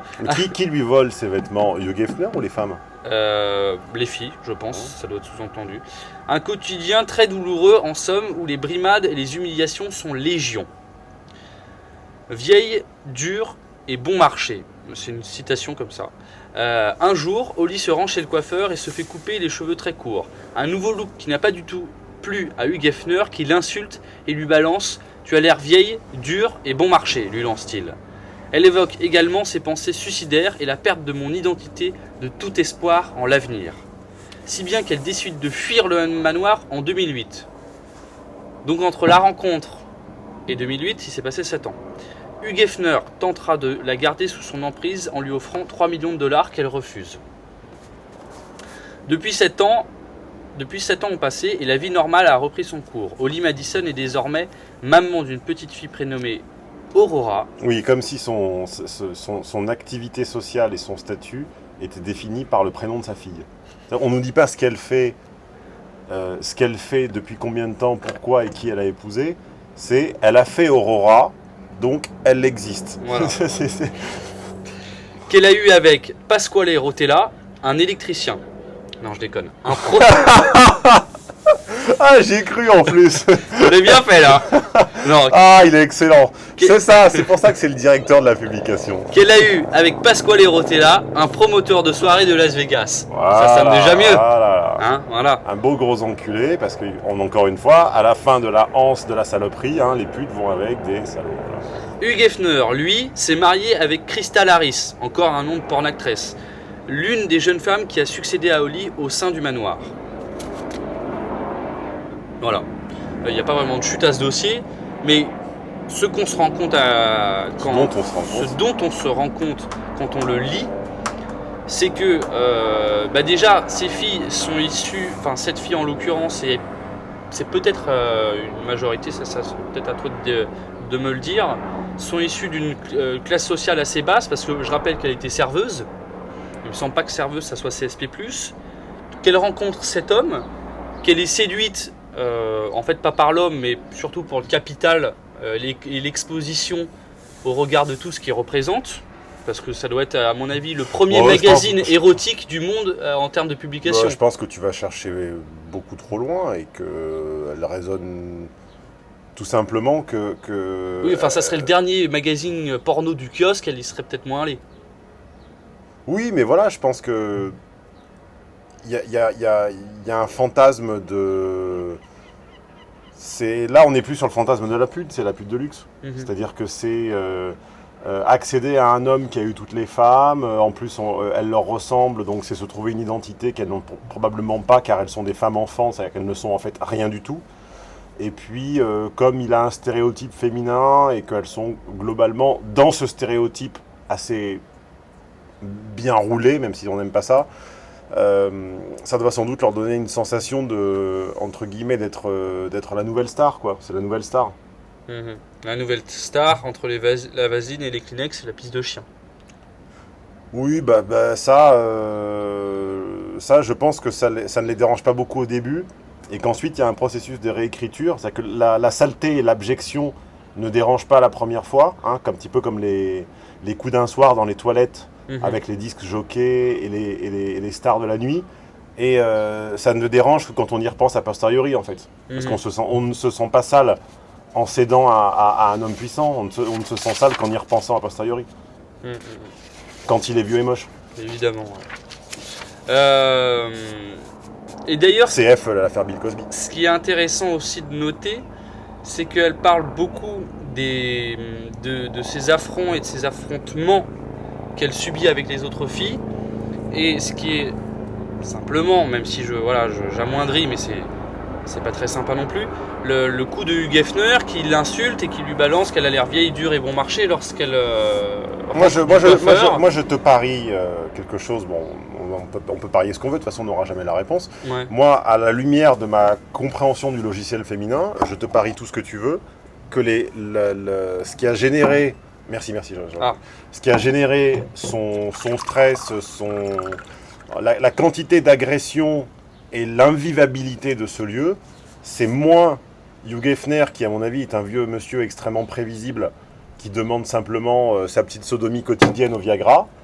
Et voilà. Oui, parce qu'à 89 ans, les gars, je vous l'indique. Je pense pas qu'il soit un danger physique permanent, et je pense pas que ce monsieur puisse avoir des érections prolongées, et donc je pense qu'il demande...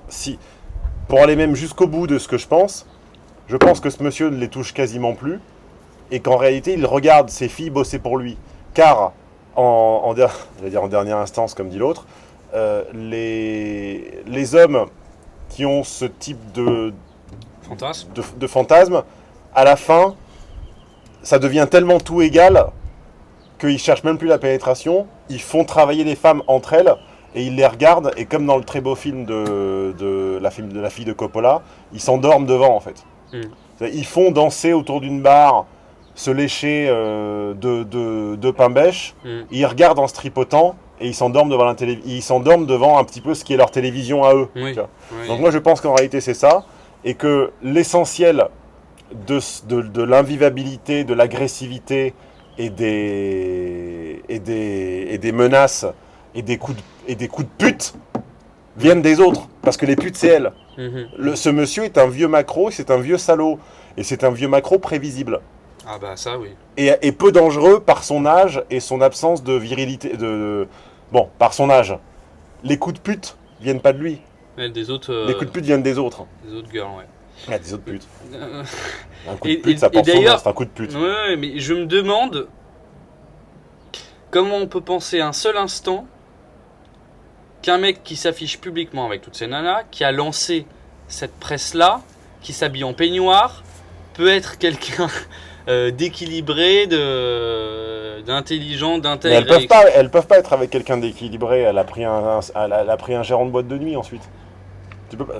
Un Jean-Claude Van Damme. À un moment, il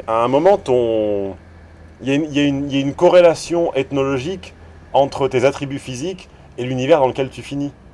Quand t'es roulé comme une salope blonde serveuse de saloon, tu finis avec un clown à la Jean-Claude Van Damme. Tu finis pas avec un bibliothécaire. Évidemment, ouais. Il y a un déterminisme sexuel et physique, contrairement à ce que disent les féministes. Enfin, si, même c'est même pas contrairement à ce qu'elles disent, elles le prouvent. Si t'es gaulé comme Maya Mazoret, tu finis pas avec Hugh Hefner. Bonjour Maya. Alors, donc ça c'était pour l'ami en peignoir. Est-ce que tu as, je suppose que maintenant tu es au courant, qu'il y a eu une suite au procès de DSK? Oui, ce matin.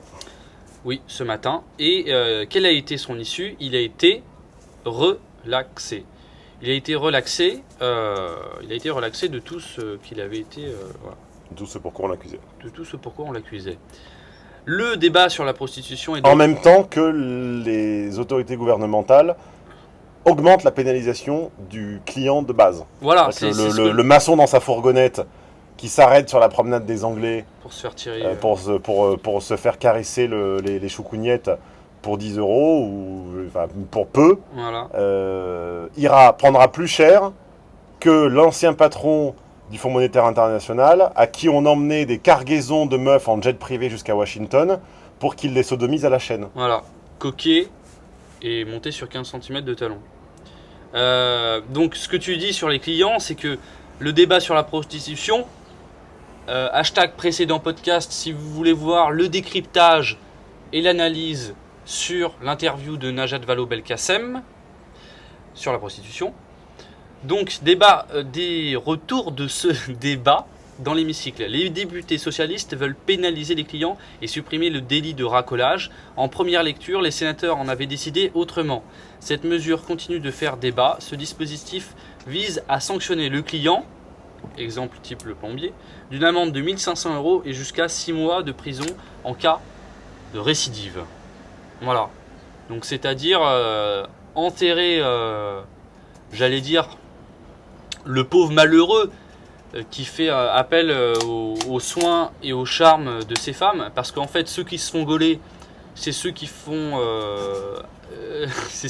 appel à la prostitution visible, celle dont on parlait, l'esclavage de la prostitution. Et donc finalement c'est potentiellement ceux qui ont moins de thunes, et voilà, on les assène comme le coup du lapin en voiture de ces 1 500 € d'amende. Alors qu'en fait, il n'y va que pour pour l'insoutenable lourdeur de ses burnes. Il a les burnes lourdes, le plombier. Les couilles bleues, comme on dit dans le jargon. Vas-y, je fais les photos pour la page Facebook. Voilà, la page Facebook que vous devez liker, hein, voilà. Parce qu'il y a plein de jeux tout le temps sur la page Facebook. Ils aiment pas jouer, ils aiment pas jouer. Oui. Et le community manager, il se trouve là. Regardez. Vous voyez sa tête de community manager? Alors, on continue sur la prostitution, Stéphane. Encore? Oui, il n'y a que ça.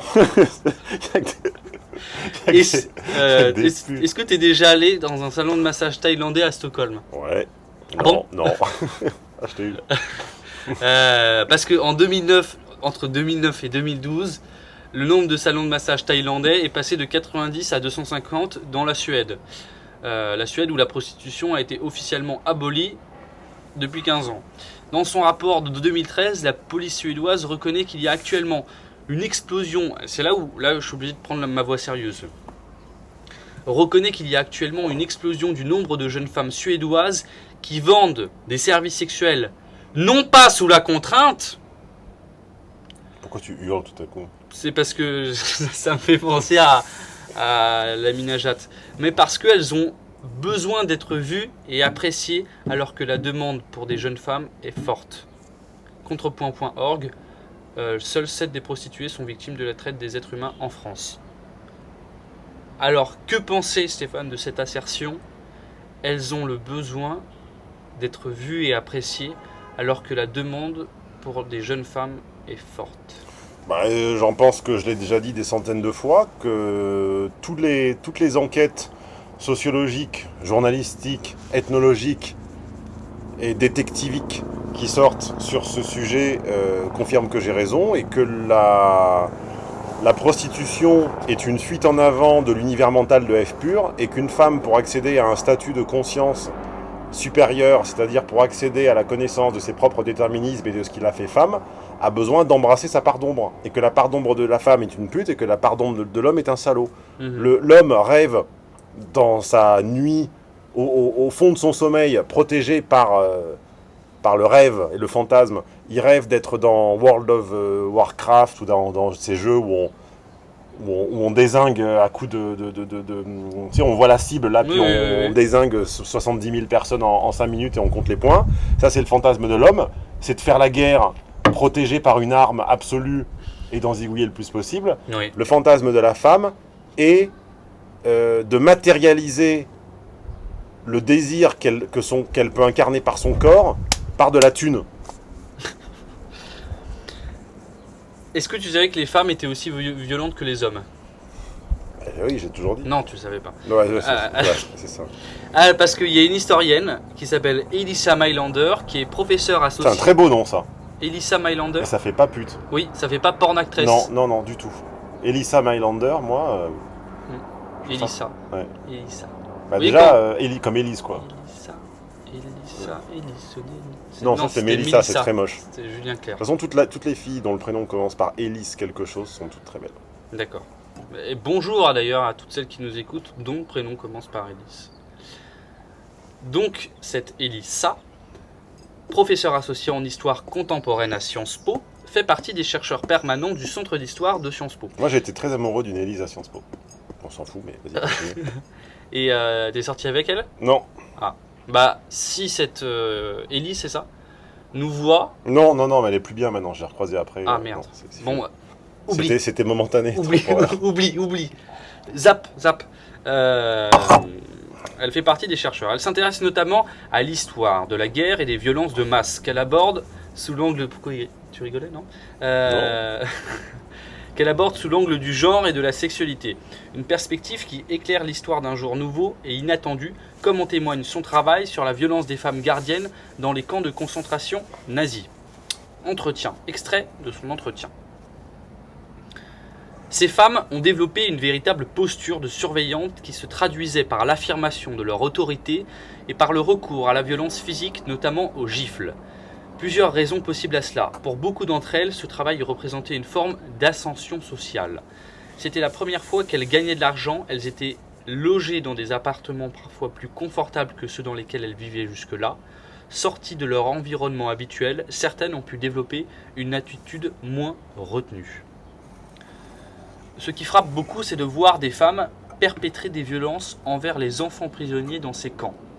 Les femmes sont potentiellement aussi violentes que les hommes. Bah oui, tout le monde le sait. Enfin, tout le monde le sait. Non, tout le monde ne veut pas le savoir. Et mais...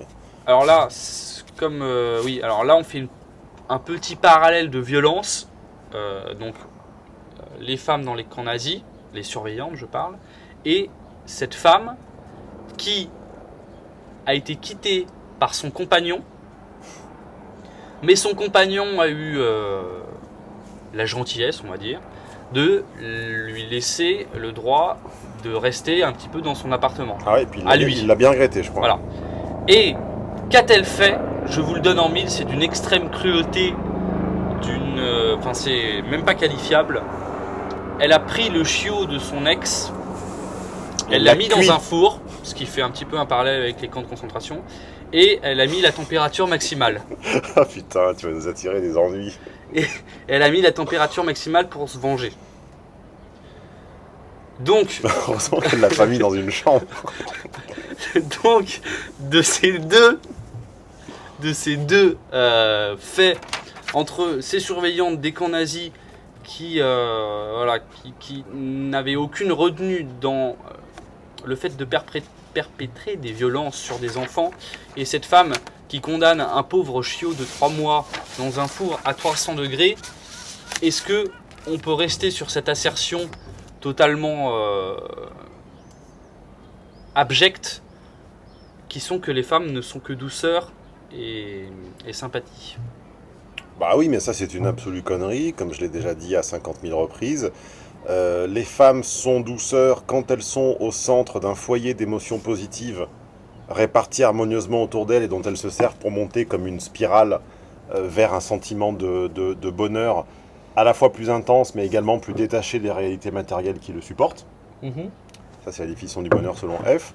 Et quand le barycentre se décentre, c'est-à-dire que quand tout à coup elles sont confrontées à des êtres qu'elles pensent à raison ou à tort menacer l'équilibre de leur foyer ou de leur barycentre d'émotions positives, l'établissement de leur conception du bonheur s'ébranle, et par peur d'en tomber ou par sentiment de vengeance pour ces gens qui ont entre guillemets mis en danger sa famille élargie, ou par soumission pure et simple à l'autorité, elles peuvent se montrer d'une violence absolument abjecte, avec en plus la jouissance d'arriver par derrière, c'est-à-dire presque la jouissance du timide à l'école qui va accumuler jusqu'au point de préparer un coup de semonce monstrueux. Donc tout ça est pour moi malheureusement d'une absolue évidence, et c'est assez dommage qu'on va dire que cette idéologie résiste quand même aux faits, quoi. Parce que on a tous les faits pour mettre les hommes et les femmes sur un pied d'égalité sur la violence, mais malheureusement les féministes ne se battent que pour avoir un pied d'égalité en termes d'accès au droit, au bonheur, à l'enfantement et à la parentalité homosexuelle, etc. Mais elles ne veulent pas l'égalité quand il s'agit d'abjection. Évidemment. C'est toujours l'égalité par le plus, jamais par le moins. Enfin, plutôt par le don et jamais par l'embracement, c'est quoi la traduction française de embrace?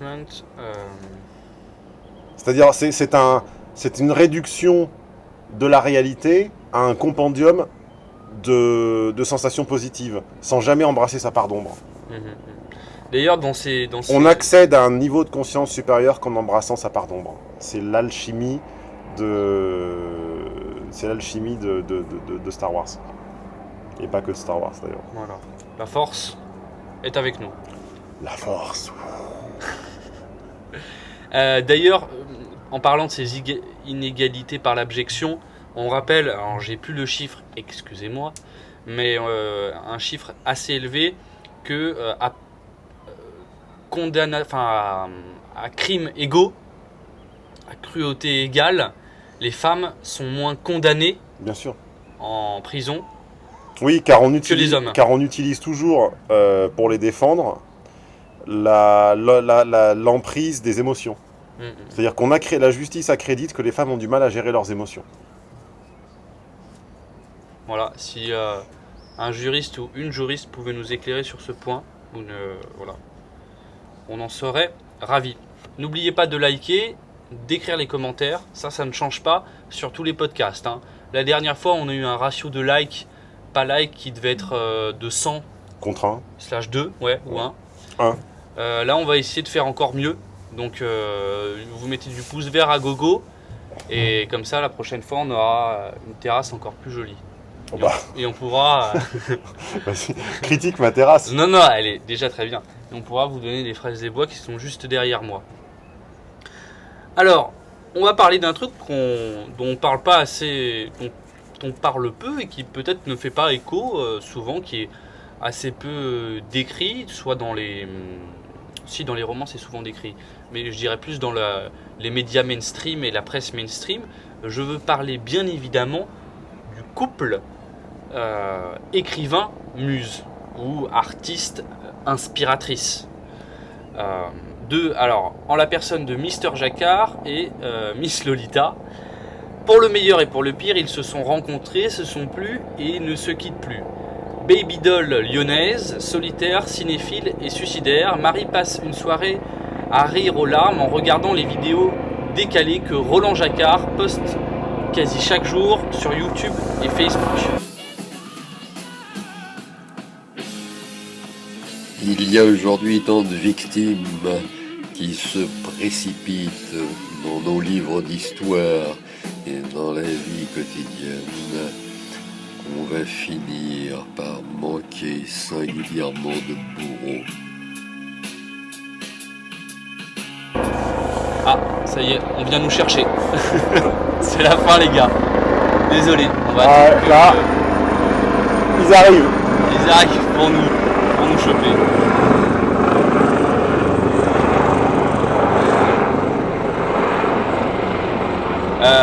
Donc écrivain, Mr. Jacquard et Miss Lolita, cette fille qui apparemment s'ennuyait toute seule dans sa chambre et voulait certainement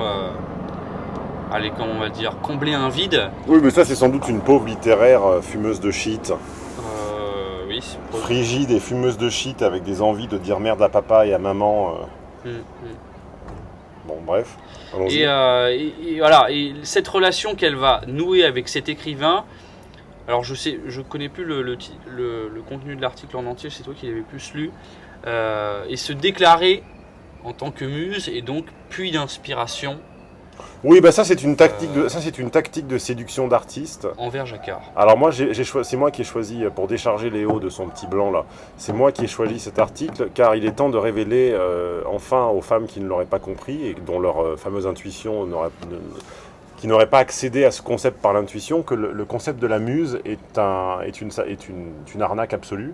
Le concept de la muse est en gros une petite annonce virtuelle, une demande faite par un artiste qu'une femme vienne remplir son vide, c'est-à-dire nourrir son inspiration et lui apporter une espèce de forme de génie créatif quand celui-ci viendrait à s'épuiser.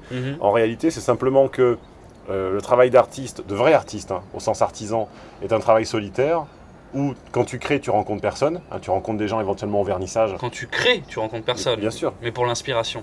Attends, j'ai pas fini. Quand tu crées, donc tu écris tout seul dans ta chambre ou tu installes ton matériel de tournage ou de photo, je sais pas quoi, tu rencontres pas grand monde. T'as bien vu comme c'est chiant d'installer un matériel de photo, c'est absolument insupportable. D'ailleurs, s'il y a un ingénieur son qui veut venir nous aider, ça serait le bienvenu. Ah ouais, on déteste ça, Et en fait, tu ne crées comme tu lis, c'est-à-dire que seul. Donc tu ne rencontres personne quand tu crées. Et en réalité, la technique de la muse est une des seules techniques de séduction qu'un artiste, a fortiori âgé, peut utiliser pour faire rentrer de la féminité et des femmes dans son univers de création. Parce que sinon, tu crées tout seul, tu sculptes tout seul, tu peins seul, tu écris seul. À part la musique qui se fait à plusieurs, qui est un art populaire, la plupart des arts sérieux, à part la photo, mais encore la photo de mode, mais ne se font que seuls. Et en réalité, c'est une technique consistant à avoir dites-nous si vous n'êtes pas d'accord, vous avez le droit de ne pas être d'accord avec moi, mais c'est une technique éculée de vieil écrivain solitaire que de chercher sa muse, c'est-à-dire de faire croire à une jeune fille qu'elle va incarner et prendre et s'octroyer une part de son génie créatif, alors qu'en réalité, c'est simplement une si tu veux, c'est une canne à pêche, c'est un hameçon, c'est le seul hameçon qu'un artiste solitaire puisse lancer, puisque c'est la seule porte vers le bris de sa propre solitude. Donc le choix d'une muse est toujours une arnaque qui consiste toujours à on va dire, à récompenser un artiste de son travail de solitude. Et non pas en la mise en place d'une source d'inspiration. Mais non. Enfin, une personne n'est jamais assez changeante. L'inspiration ne vient que de soi. L'inspiration n'existe pas d'ailleurs. L'inspiration, c'est le travail, c'est l'heure à laquelle on se lève, c'est la maîtrise technique. Ouais, mais des fois, on dit souvent... c'est comme un expert versus un naïf. Des fois, le naïf va balancer comme ça des assertions un petit peu comme il les pense. Et en fait, il pense tellement peu, il en sait tellement... Il connaît tellement peu de choses que l'expert va des fois pouvoir peut-être s'appuyer et dire ah ouais en fait bon, j'y crois qu'à moitié. Moi je pense que le travail de création a ce point commun avec le sport, que le sportif joue un match, ce match augmente son désir et s'il gagne il a envie de prendre une femme, et le créateur, je me rappelle quand j'écrivais mon unique livre, après un chapitre ou deux, j'avais ce sentiment d'avoir performé, de m'être battu contre moi-même, d'avoir remporté cette bataille, d'avoir produit quelque chose. Et je n'avais envie que d'une chose, c'est de faire l'amour en fait. Donc je pense que la muse du créateur, c'est simplement lui face à sa solitude post-création. Hein. D'accord. Post-coitus tristus, je ne sais plus comment on dit là. Je sais pas. Il y a une petite assertion latine rigolote là. Post-coitum tristus. Peut-être. Je voulais dire un truc, mais je m'en souviens plus. Bah, je le dis pas alors. Voilà, je ne vais rien dire. Alors, vous avez été nombreux à nous laisser des petits commentaires. Des petits commentaires, notamment Yacine qui a pris sa plume, ou plutôt aujourd'hui on dit son clavier. D'ailleurs, je fais un aparté parce que j'aime bien faire des apartés.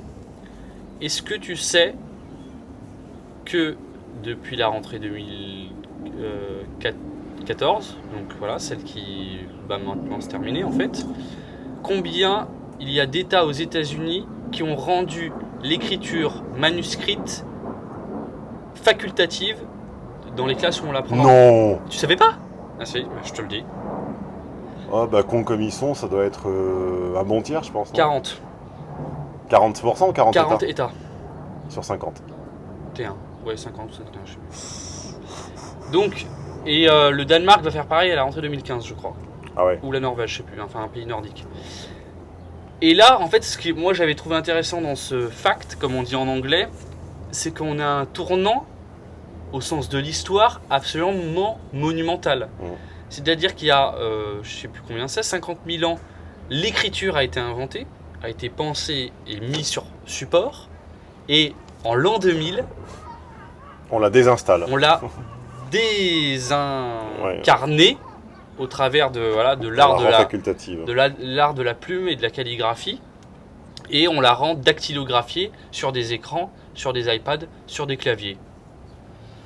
Après, voilà, c'est pour les parents qui enlèvent cette option à leur enfant, c'est faire le pari finalement assez osé que plus grands, ils auront plus à faire face à une feuille blanche et à un stylo, mais uniquement à des écrans et des touches de clavier. Bah, au moins, si on avait des syntaxes correctes sur écran, ça me dérangerait moins. Mais le problème, c'est que je ne reçois quasiment pas un message avec, malheureusement, de femmes avec une syntaxe correcte. Bon. Et les hommes également. Oui, mais ça, c'est pas lié au support. C'est peut-être lié à un certain respect du support, car le papier est un support où tu ne t'amuses pas en général, tu ne fais que travailler. L'ordinateur devient un multi-support, où tu travailles, tu t'amuses, tu joues, tu regardes des films, tu écoutes de la musique. Donc à un moment, tu ne peux pas respecter un clavier qui te sert à tout. Et je rajouterais aussi que le clavier et l'ordinateur est un outil qui permet de se déculpabiliser dès qu'on a fait une faute, puisqu'on peut très vite la corriger ou pas et réécrire. Et pourquoi je dis ça? C'est un peu comme quand on a un appareil jetable, on ne peut pas se permettre de chier une photo parce qu'on en a que 39. Ou 8 sur un Polar. Voilà, ou 8 sur un Polar. Et c'est pour ça que les gens prennent des photos de moins en moins bien, puisque de Oui, toute tu façon, peux les foirer toutes. ils ont des cartes mémoire de 800 gigas, ils peuvent prendre des millions de photos pour après ne jamais les regarder et avoir 3 likes sur Facebook. Voilà. C'était ma petite quenelle.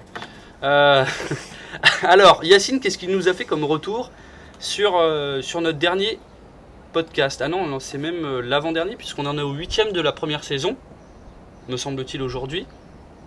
Oui, Ça semble bien. il me semble bien. Et lui, il nous parle celui qu'on avait fait dans le studio, qui avait été assez froid, vous l'aviez reconnu, nous aussi. Ouais, C'est avec pour cette, ça avec que- cette belle lumière rasante, là, on compense le Voilà. froid du studio, là, je pense. On le compense Là, assez on bien. est très chaleureux à l'image, je pense. Il n'y a pas ce voile fantomatique. Vous voyez, quand je bouge, c'est très net. Vous avez vu cette belle peau, là, que ça nous fait, là? On est tout rosé, tout orangé, là. La classe, hein. J'ai visionné votre podcast et j'aimerais vous apporter mon opinion sur le sujet de l'Apple Watch. Donc lui, il travaille dans le secteur des applications pour téléphone mobile depuis bien avant l'arrivée des smartphones. Et son expérience... Comment il fait pour travailler dans le secteur des applications mobiles avant les smartphones? Bon, bref. Et son expérience l'amène à dire qu'il ne faut pas penser, plus penser à un produit ou une technologie ne puisse avoir de popularité sur le marché parce qu'elle ne serait pas utile. Donc c'est-à-dire, quand tu disais ça Mon n'apporte analyse. rien, ouais, ton analyse qui disait que ça n'apportait rien, si ce n'est la miniaturisation d'un iPhone sur un poignet, il dit qu'il faut se décorréler de cet aspect utilitariste pour aborder une nouvelle technologie. Il n'aime pas l'Apple Watch, mais il croit au succès des mondes connectés. Sur l'exemple par exemple de WhatsApp, qui n'apporte rien de spécial, j'ai eu beau résister, j'ai quand même dû l'installer et l'utiliser parce que j'ai des groupes d'amis qui l'utilisent et que j'avais besoin de rester connecté. Ces montres aussi permettent d'être connectées. D'ici 5 à 7 ans, tout le monde a une montre connectée. Ce besoin risque de nous obliger à avoir une montre connectée, tout comme aujourd'hui il est impensable de ne pas avoir de téléphone pour être joignable. Et je suis quasi certain que les fabricants sauront nous submerger de montres, même s'ils n'ont que très peu d'utilité, et le très peu et la mode suffisent, pour qu'ils deviennent impensables de ne pas en avoir. Sur ce, j'ai beaucoup, il a oublié un mot, apprécié je pense, j'espère. Ils se relisent pas. Oui, en fait on peut caler n'importe quel mot. Ils se Donc, relisent. ça se trouve il a voulu dire j'ai beaucoup détesté, mais Ils ça se relisent jamais. j'espère pas. J'ai beaucoup aimé vos contenus et vous souhaite une bonne continuation. Bonne journée Yacine. Voilà, c'était le petit avis de Yacine sur les Apple Watch qui nous dit que de toute façon comme c'est mode, ça va se vendre. Voilà. Voilà. Il est... On a 1h35 de podcast. On a fait 20 minutes de moins que la dernière fois, les amis. Je profite de me voir à la caméra pour savoir si, Stéphane, tu fais partie de ces nababs graisseux qui sponsorisent la planète féminine. Tu veux dire le Momo Humus Cartel? Écoute, non, j'ai décidé de ne pas en faire partie. J'ai vu d'ailleurs une relation très longue et très importante pour moi s'arrêter quand j'ai prononcé les mots que je ne sponsorisais pas. Et j'ai tenu, c'est-à-dire que j'ai tout eu, j'ai eu les larmes, j'ai eu le chantage, j'ai eu les critiques, parce que le barycentre, quand j'ai dit que je ne sponsoriserais pas cette personne, le barycentre s'est décentré, donc tout à coup je suis devenu hors de la sphère de protection et je suis devenu un petit peu l'ennemi, avec tout à coup un comportement qui est devenu passif-agressif. Et j'ai tenu jusqu'au bout et je suis parti. Et tu vois bien que cette personne n'est plus là dans ma nouvelle maison. Je ne la vois pas. Ou alors elle est découpée en petits bouts dans un placard. Mais non, je pense pas. Elle est sans doute avec un vieux sponsor graisseux dans la région parisienne. Et elle rate un magnifique... Elle rate un sublime, magnifique coucher de soleil ici, à Rome. Il y a une petite odeur, alors vous l'avez pas. On va essayer de vous montrer. Alors c'est très mal rangé. Vous avez ne regardez pas le carton par terre, mais est-ce que vous voyez le coucher de soleil là? Je sais pas, on arrive à le montrer. Et vous n'avez pas cette petite odeur, je le dis à l'autre plan. Il y a une espèce de fumée. C'est pas une odeur vulgaire, graisseuse de barbecue type Marseille. C'est une espèce de... En fait, c'est le truc qui est là-bas. C'est l'anti-moustique. Oui, mais bon. C'est pas l'anti-moustique. Non, mais il y a au-delà de ça, il y a un fumet qui est couplé à un vent qui me donne faim d'ailleurs. Et je pense qu'on va aller manger. En tout cas, ce fut un plaisir. Si vous voulez faire partie des gens qui ne sponsorent pas, qui ne sponsorise pas la jante féminine sur toutes ses coutures, vous pouvez acheter ce t-shirt qui est un peu cher parce qu'il vient des États-Unis. Et du coup, il a consommé beaucoup de CO2, donc je vais le porter pour vous. I don't sponsor, voilà, je ne paye pas 15 000 $ à des demi-putes sous coke pour venir me chier dessus. Non, pour que je leur chie dessus. Qu'est-ce qu'il lui, Franck? Il devient fou. Pour que je leur chie dessus sur mon yacht. Hashtag tag the sponsor, vous allez bien rigoler. C'est pas nous, hein, on y est pour rien, on s'amuse Hashtag simplement. tag the sponsor. Voilà, bonne continuation. N'oubliez pas les pouces, n'oubliez pas de partager, faites-nous vos remarques, vos commentaires, abonnez-vous. Soyez heureux, soyez fiers, soyez droits, soyez... intégré loyal. Tête haute. Voilà. À bientôt les amis. Salut. Et là tu fais stop.